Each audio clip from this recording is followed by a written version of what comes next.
get by. It resides between my eyes. Walked through the fire, came out better on the other side. See, life's like a beach if you find the sand. And right now, I feel like 100 grand. You are listening to Inspired Insider with your host, Dr. Jeremy Wise.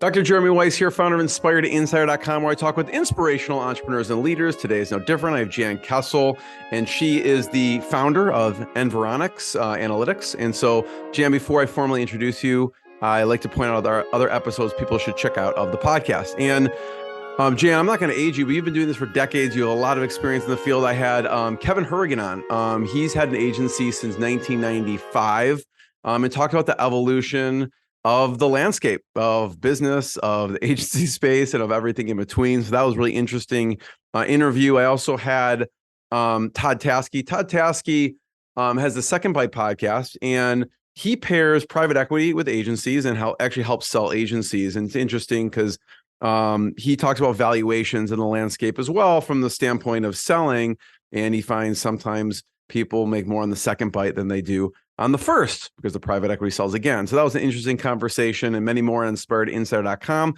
This episode is brought to you by Rise 25. Rise 25, we help businesses give to and connect to their dream 100 relationships. And how do we do that? We actually help you run your podcast. We're an easy button for a company to launch and run a podcast. We do the accountability, the strategy, and the full execution. Jan, we call ourselves the magic elves that work in the background to make it look easy for the host and the company so they can create great content and have amazing conversations and develop great relationships. For me, the number one thing is relationships. I'm always looking at ways to give to my best relationships. And I have found no better way over the past decade to profile the people and companies I most admire and share with the world what they're working on. So if you've thought about podcasting, you should. If you have questions, you can go to rise25.com. And I'm excited to introduce Jan Kestle. She is the founder and president of Environics Analytics, and they provide insights on Canadian markets and population. And for over 5 decades, they've helped hundreds of organizations solve business problems with statistics and math. She started just her and has grown it to 300 staff. And what they do is they identify the problems that need solving. They design best practice analytics, and then they ensure that the results can actually be put into action so it can change outcomes for the organization. So Jan, thanks for joining me. Thanks very much for having me. I'm excited to talk about the journey. One little correction, Environics Analytics has been around for 20 years, but I'm the one who's been working for decades. And yeah, that's kind of aged me to say how many. But interestingly enough, I've always been passionate about using statistics and data and mathematics to think about problems. It's just kind of the way my mind works. So the first career I had was in government, and I worked as a government statistician for the province of Ontario, which is, provincial or like a state organization. Statistics is generally a national responsibility. So what we do and the local level is usually smaller, but I had a really good opportunity to come out of school with a degree in math and go right into a statistical organization in the early days when we didn't even have personal computers on our desks. And the thing about that was, I think, by working as a traditional statistician, looking at surveys and looking at compiling data, I really got a chance to look at how data make a difference to all kinds of activities. And so I did that for a number of years and actually ended up leading that organization. And it taught me how to really bring together the needs that organizations have for information and look at the sources and often think about how to use disparate sources and kind of adding value. Because fast forwarding to now, everybody's into data, but the truth is there's so much data that what's not so important is how much data you have, but it's what you actually do with it. So I had 20 years of grounding in working for a provincial government meant that I worked on things like employment equity targets, locations for government offices, looking at social services, looking at economic accounts. So I got to really understand a lot of ways in which information can impact society. I left that organization after 20 years because the main well, the only way I could really get new challenges was to get out of the data field. And so I didn't want to do that. And I had the opportunity to go and work for a really cool little company that was the first company in Canada to take census data from the government and transform it so it could be used by businesses. It had been founded by an entrepreneur. When I joined, there were about 50 people. I'd never been a salesperson in my life. And I was recruited there because they wanted someone to sell the kinds of work they did back to government.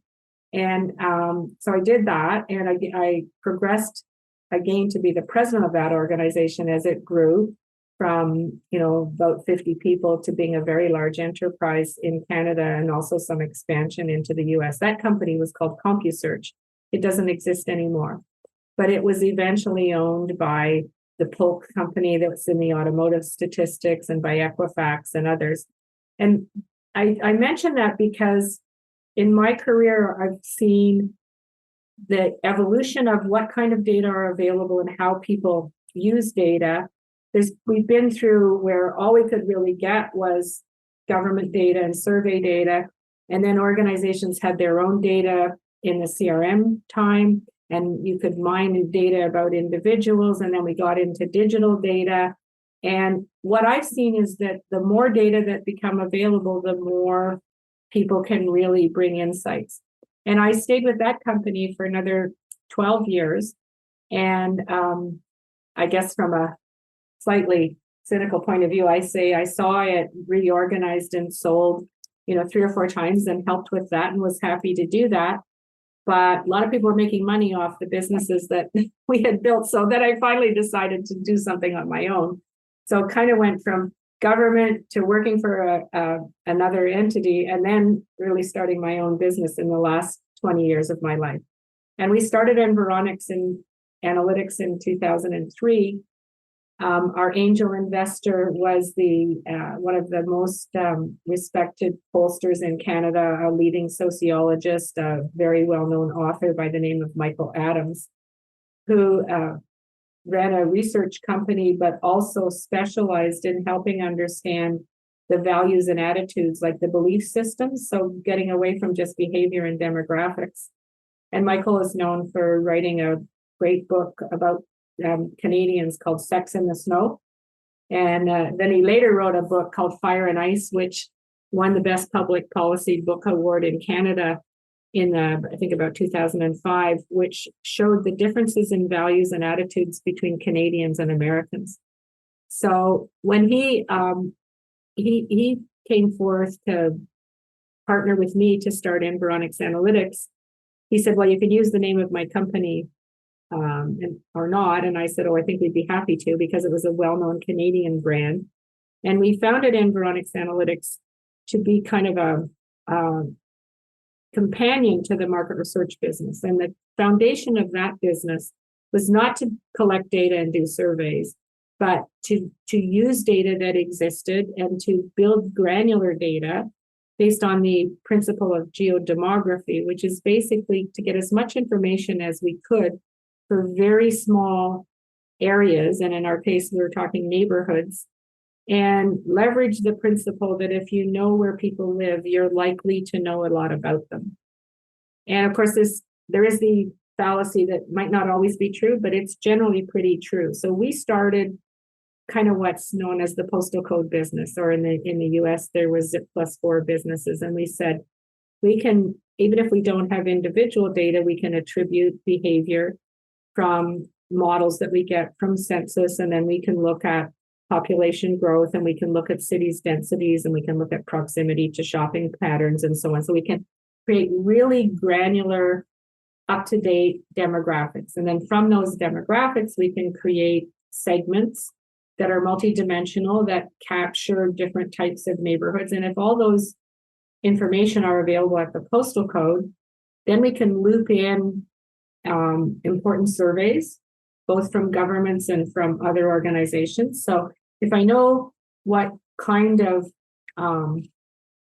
segment you fit into, and I know from a large, reliable national survey, the segment behavior in terms of shopping behavior, media behavior, lifestyle activities, values, and attitudes, then I can use statistical processes to make an inference to get kind of a 360-degree view of customers and populations. So that was the foundation of the business, is demographic segmentation, personification. But when you're producing data like that, right down to the 6-digit postal code, which in Canada is one side of a street between two intersections, then those data, as well as helping you understand the behavior in areas, can be combined with the rich data that organizations, both public and private sector organizations, have about the people that they participate with. So if I overlay all this rich behavior data with what I know about my own customers, or if I'm a charity, I combine it with what I know about donors, or I'm a not-for-profit, I know who's using my community centers, then I can start to understand that I have multiple kinds of users. And going back to first principles of marketing, what's the right product offer? What's the right message? What's the right place to get it across? And what's the right price? So I can go back, literally think about the 4 Ps of marketing. And now I can execute that right down to the local level. And I could have local level marketing strategies that nest all the way up to a national. So it's a very exciting concept that leverages geography, demographics, and statistical methodology. It's a bit long-winded, but that's kind of the foundation of what we wanted to do then, was build the databases that could drive that kind of analytics.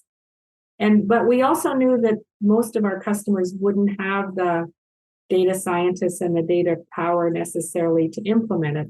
Like the big banks would, and some of the telecoms and really large retailers would have analysts, and they could do great work. But what we did was we embedded our data into purpose-built software, so that instead of just accessing data, users could get answers. So trying to solve a business problem, we've, over the years, added to the building of our 30,000 proprietary data variables for every one of the 700,000 postal codes of Canada. We've added a software as a services platform that literally has thousands of workflows. So if I'm running a program for a charity, or I'm an analyst for a retailer, I can actually go into the software in Vision and I can say, okay, I want to upload my customers who spend more than X dollars on kids' clothes, and I want to see what segments they fit into, and what their where their locations are, how close they are to the malls, and how, really, if I want to get a message to them, what's the right message?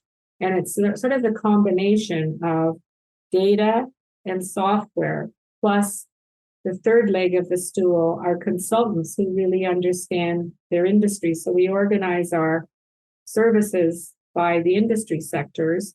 And so we build data and software routines that answer, the day-to-day questions that a lot of analysts have, and really puts the expertise that we have at their fingertips.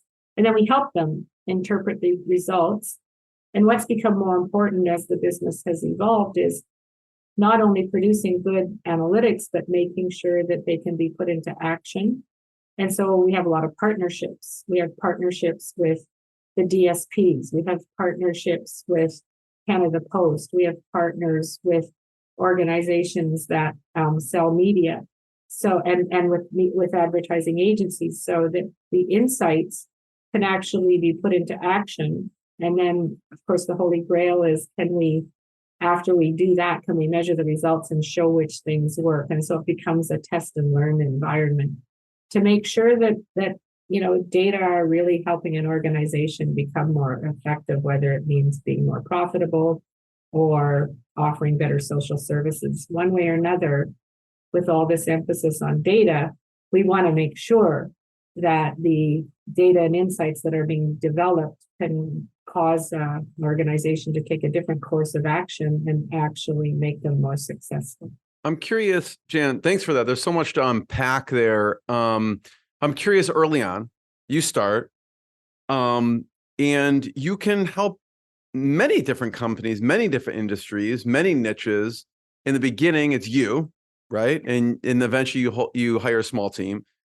who do you focus on early on? Who do you are thinking your ideal client is and niches at that point? Yeah, well, it's a bit tough because first of all, when you start, you can't just hang out a shingle. You have to acquire all the data, and you have to model and build the value added, because we're not a reseller of data. All the data that we produce has had proprietary methodologies to drive it down to the ground and then link databases that would otherwise not be glued together. So that was task number one. How long did it take to get everything together before you could actually go out and get your first? It took us about a little bit more than a year. Yeah. We were founded in August of 2003, and we launched our first major product release in 2004 in September. Was that scary at all?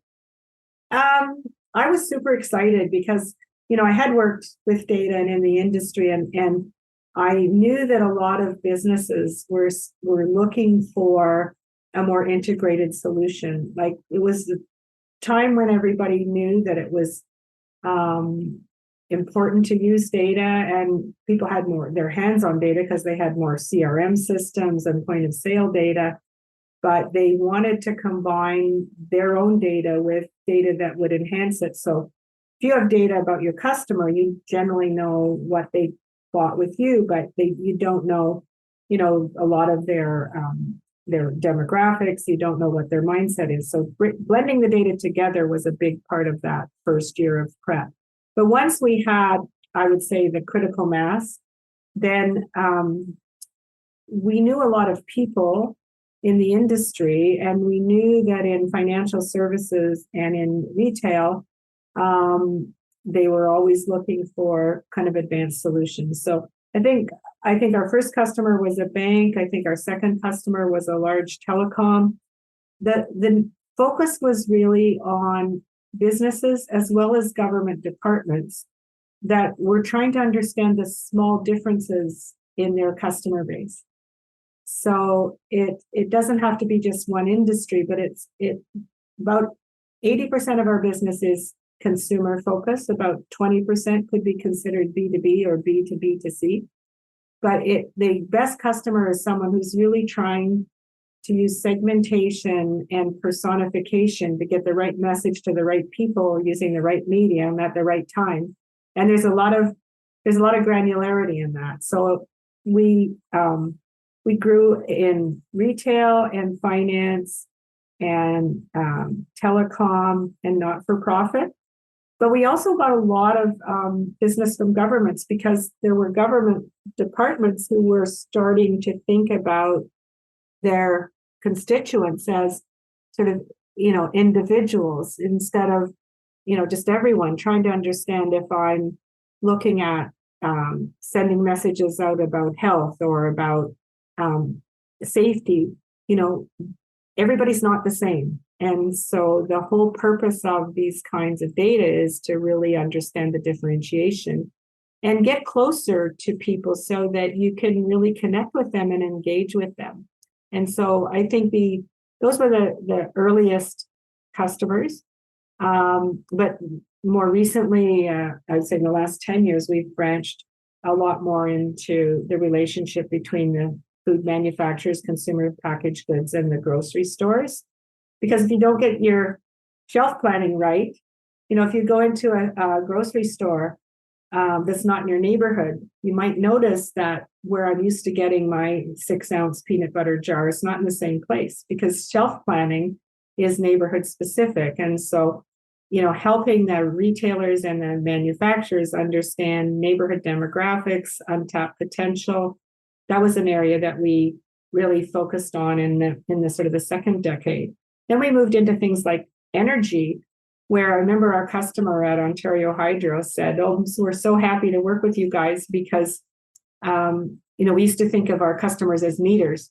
Now we're interested in promoting to people energy efficiency programs, the sort of the remote ways of controlling your thermostat when you're out of town." And of course, that's evolved now into working with the car companies to understand the demand for e-vehicles. And then when you do that, you're going to project the potential for e-vehicles into areas. And then you also have to figure out who's going to use the grid.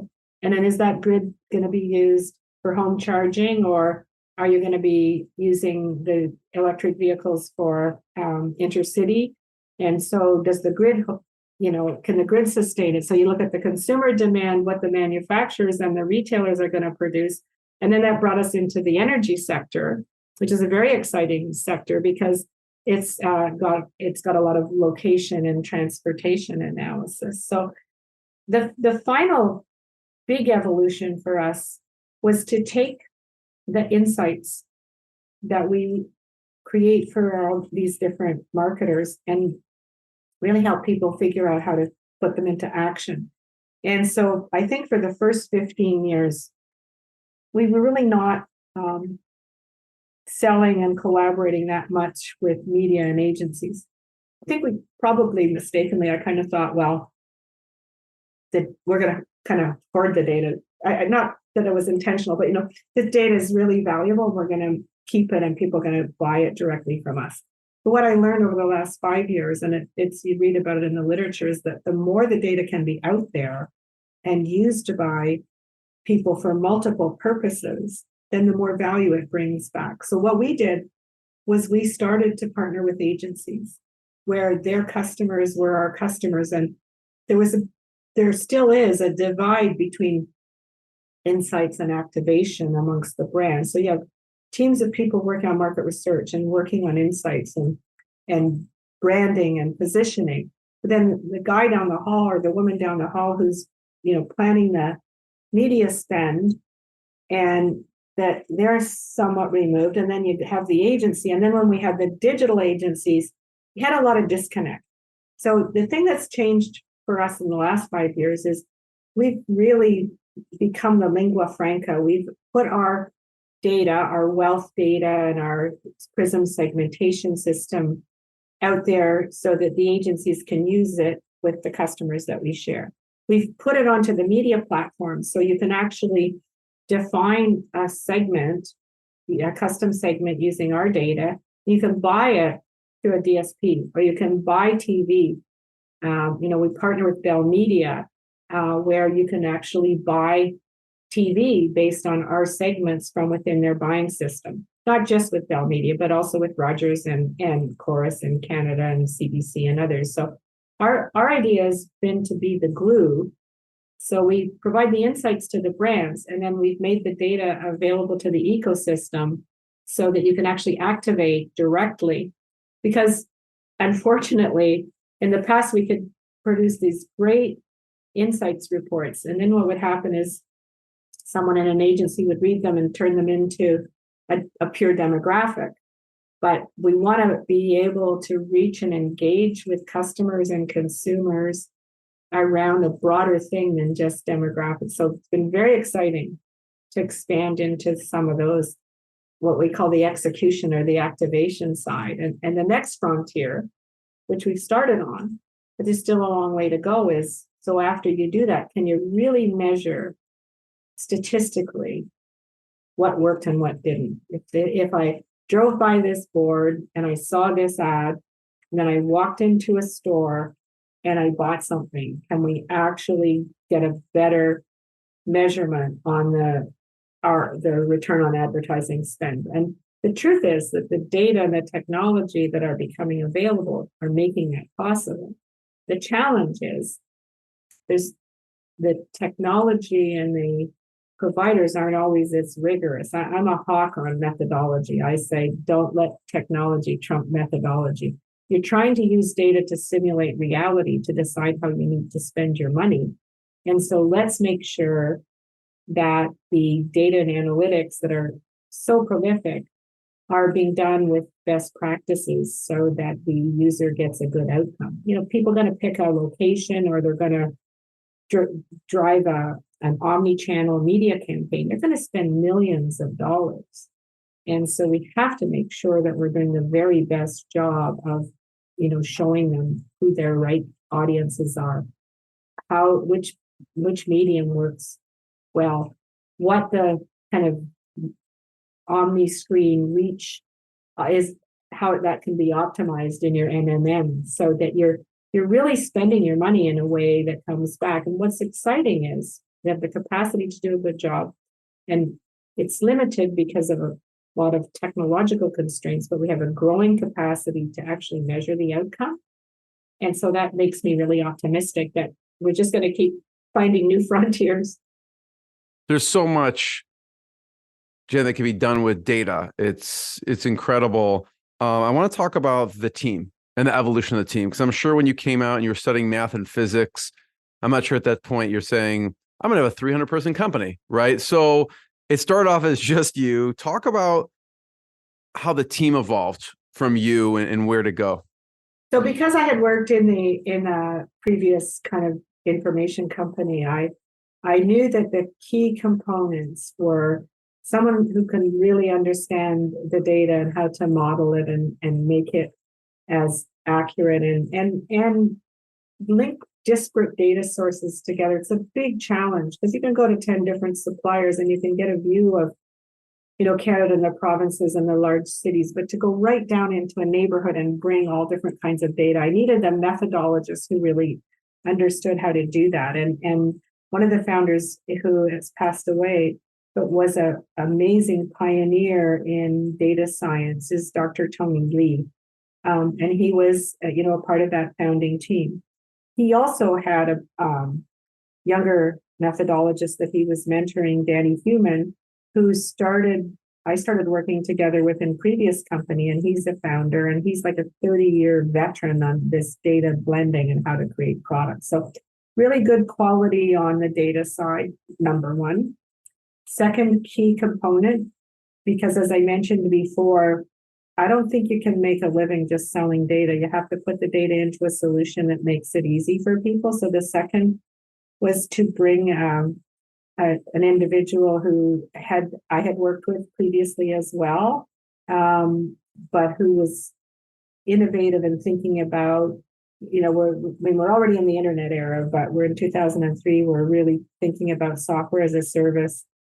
And we knew that if we licensed a commercial off-the-shelf software, it wouldn't be able to do some of the things that our methodologists wanted to do. So we did a lot of mapping, but if you just put the data into a desktop mapping package, you couldn't do some of the statistical algorithms that you needed. So I needed to bring a second component, which was a person who could conceptualize and actually code the software to deliver the data to the customers. And then the other two key people were people who knew industries, and we knew we were going to focus on the financial sector and the retail sector. So there were 8 founders. There was a IT person, and then the data methodologist had a person who was an actual data scientist who could, augment the team. But we just rolled up our sleeves and started to build the products and think about the delivery of those products and think about the use cases. And for me, I was just so fortunate to have a great partner in terms of my investor, but also to entice those people who were known as leaders in the industry and people who were wanting to do it differently. Like we had kind of reached the maximum of what we could do in our previous engagements. And we said, we want to build that analytics space for the future where it's self-serve, where it's configurable, and where it goes beyond just basic demographics and segmentation. Because our partner, Environics Research, was the leading provider of information about psychographics. It was the first time we built segmentation system that combined psychographic research with demographic behavior. And so the methodologists had to think about how to do that. And so I guess we wanted to take the kind of work we've been doing to the next level. And I can honestly say that I was able to assemble the A team. And I think, first of all, I shared some of my equity with them. So I was in a partnership with the funder, and that was a really great experience too, because we had a unanimous shareholders agreement and we had the two groups and we got to decide. And then within my group, I shared equity with the people who left other jobs and came and joined me. And That's some what I was people- going to say. Like, you assembling a dream team, it's how do you attract that top talent? Yeah. And some people have said to me, oh my God, you're so generous. You gave up too much equity. And I don't agree with that at all. I believe that whole team, the teams are what makes companies successful, and learning how to work as a team. As we moved on from there and we hired people, I think we were competitive in the marketplace. We also do a lot of work. We still do a lot of work with universities and with associations in order to be a part of the thought leadership and help people to gain satisfaction, not just from their pay, but by being a part of a statistical organization that's innovative. So I think by being innovative and motivating people to understand that data can make a difference to people's lives, to the well-being of our community, we attracted people who believe in that. And so we have a very low turnover rate. We have employees with long tenure. We have many employees in our company who've worked in this same field for decades because they're very passionate about using data to make people's lives better. And I believe that in the end of the day, that's what we're trying to do. Didn't talk about, so I could see how you assembled this dream team, and you have software engineers, you have people in specific industries, you have data scientists. Talk about, people could have the best service or product in the world, but we still have to sell it. Mm-hmm. So talk about the sales piece for a second. And I don't know if it's these people were so ingrained in a certain industry that they had connections. How did you then get this and sell this into the world? So the sales leaders that we had one original, and she and I, went out and built a business one customer at a time. But the success we had, that was Catherine and I in the beginning, I think was that we really understood. We weren't the super geeks, like we weren't the modelers and the programmers, but we understood how these data were different from what people were used to buying. If they were used to buying survey data or just working in their own CRM, that the sales team knew the secret sauce of the kind of methodology and understood the industries that we were selling to. But at the end of the day, I believe that salespeople are born, and you have to be willing to ask for the business. So, one of my mentors, Bruce Carroll, who was one of the founders of the geodemographics business in the United States, he said to me, "Remember, nothing happens till somebody writes a check." And so I think the success of our sales team, and what we did was we built the business for the first couple of years, and then when we knew we were really on a roll, then we hired a person who was focused on retail, who had experience in retail. Then we hired someone who had been in the consumer packaged goods space, and then we hired someone from the government. So we kind of built it up that way. But the truth is that salespeople have to be completely enthusiastic and passionate and knowledgeable about their product, but they also have to know that it is going to make a difference. And you have to, it's a missionary sell. You have to be convincing people that they need this and that it's going to help them. And then you also have to make sure that you do have back at the office the servicing and support, because when you're selling complex products, you don't want the bait and switch where the salesperson gets somebody in the door and then the customer service team and the customer success team doesn't, actually make it real for the customer. So salespeople have to sell, service people have to service, and you have to know the problem that the customer's trying to solve, and you have to make sure that it's actually working for them. We get like a very large number of our customers are on renewable contracts. And when we look at the dollar volume of what we had last year in our data and software licensing, we get more than 100% renewed year over year.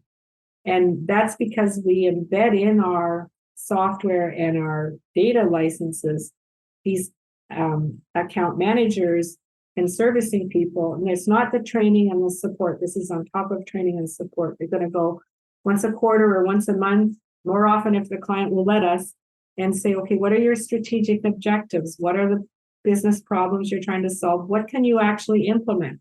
What's your budget? And then we say, okay, let's try this kind of report or this kind of analysis, and let's carry it through to the other end. So we're not a consulting firm, but we will consult on your data strategy. So I think it's like a value add to the software platform. The salespeople have to, it's a heavy lift. It's not a widget sell, but you do have to be willing to ask for the business. Let's talk through a few examples so people can understand. One of the companies or organizations is the Toronto Raptors. Right. So we worked for MLSE for a number of years, Maple Leaf Sports and Entertainment. And, especially in the early days before the Raptors won the championship, plug, it was bringing basketball to Toronto. It was always popular, but there was a little bit of competition, right? So MLSE owns the Leafs and the Raptors, and the soccer team, the soccer team, and I think one other. But it's funny, sometimes people say, well, you work for the Raptors, why not the Leafs? Well, you don't need to do anything to sell Leaf tickets in Toronto, right? So, but when the Raptors started out is really my best story, is they very early adopted an approach to fan analytics. It's completely widespread now in the NBA. As a matter of fact, the NBA gives an award and recognizes the contribution to fan analytics. But before any of that happened, MLSE hired a person who had been a database marketing expert from a fashion retailer to analyze their customer database. And they hired us. And my favorite story was looking at the composition of their fan base and understanding how to, Toronto is very multicultural, very culturally diverse community, and has been for a long time. Different from the US, we have twice as many cultural groups that represent a significant part of the population. And so what we did with the Raptors was we actually looked at the membership, the individual ticket sales and the membership, and we saw the growing interest from the South Asian, the Indian, and Pakistani communities in Toronto. And so we worked analyzing where the best potential was, and we helped them develop marketing campaigns for what was called Bollywood Nights. So they actually had cultural events. Eventually, when I think we had Jose Calderon playing, so we had a night that appealed to the Spanish community. And we worked with them to really do a deeper dive on the demographics of who was buying and look at the untapped potential, and then looked at what the other behaviors and attitudes were of those best potential customers and help them design sponsorship programs. So now, the Raptors are known for having a very progressive view on cultural diversity across the NBA. And I'm happy to say that the person who did that very early, bringing fan analytics using our data and our partnership, won the first NBA award on using data to help drive the fan base. And she's moved on to work in another sport, but it was kind of pioneering work before anybody was doing it. I'm very proud of that. It's really interesting. I mean, it's looking at data and giving your best clients and customers and attracting them with something that they're going to love. And it's actually funny because when I picture the Raptors, part of what I picture, I think that his name's Nav Bhatia. He's like a famous Toronto Raptors super fan. He's never missed a Raptors game. And he travels with them, and he travels, That's wild. Internationally with Canada basketball. And basketball is really growing across Canada in a lot of those growing communities. Canada is bringing 1 million immigrants a year because of the need for our labor market. the vast majority of those immigrants come from India. And that fan base is a hugely supportive base for the Toronto Raptors and for other sports as well. But it's just a matter of understanding who your customers are, where the gaps are. And because, you can't always just play to your strength.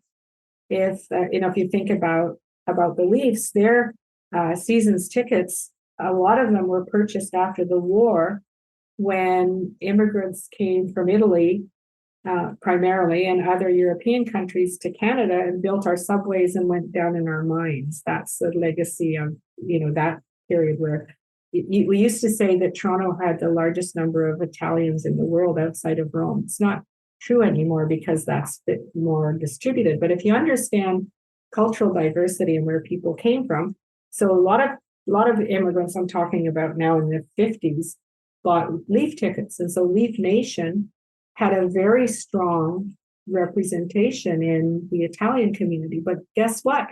In order to buy Leaf tickets, you have to pay like the right to buy, and then the season's tickets are expensive. So sometimes those rights to buy memberships get left in people's wills to their children, and sometimes their children can't afford to even pay for them, even though they were bought primarily by working class immigrants. So watching the kind of turnover in who the client base is, this is of course leaving aside the corporate seats, which we won't talk about, but understanding whether you're a sports team or you're a retailer or you're a not-for-profit, understanding that there's a lot of differences and that one size doesn't fit all. And when I was working in marketing in the 90s, we were all striving to how can we get a different message out. And I remember when Time magazine put out their first edition with different covers.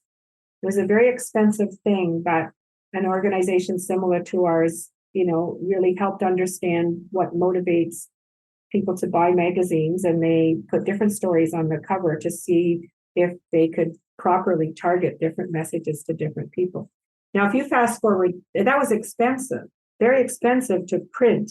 But now, because in the digital world, we can actually do different message, different creative, different hot buttons, different wording in different messages. All this data enables us to really not only understand the diversity and all aspects of diversity in our client base and in our potential client base, but it allows us to identify the untapped potential, and it allows us to get the right messaging with the right medium to the right people, and even at the right time. So we've come a long way, and I sometimes think that people could be using their data even more than they are now. So, we have this aspiration to do what I just said, really leverage the data, and yet you still go into many large organizations, and one division has their customer data in one format and another one has it in another. And, the C-suite are talking about AI and all of the great tools, but if organizations don't really have a data strategy, which says from the beginning, I'm going to use my data to make a difference. And I think one of the dangers I see, you didn't ask me this, but is organizations that are allowing the owners of the data and the analytics and the insights people to set the data strategy. Actually, I strongly believe that a data set strategy has to come from the C-suite, from the CFO, from the CEO, not just the CMO. Figure out, are we using our data to the best advantage? Do we have silos? How can we break down silos to make sure that we're really understanding our existing customers? If we do a lot of good work on our existing customers through our BI teams, how do we make sure that we're not neglecting the opportunity to get new customers? Like, there aren't that many organizations that have enough customers. So I see organizations that put all their emphasis on their internal data mining.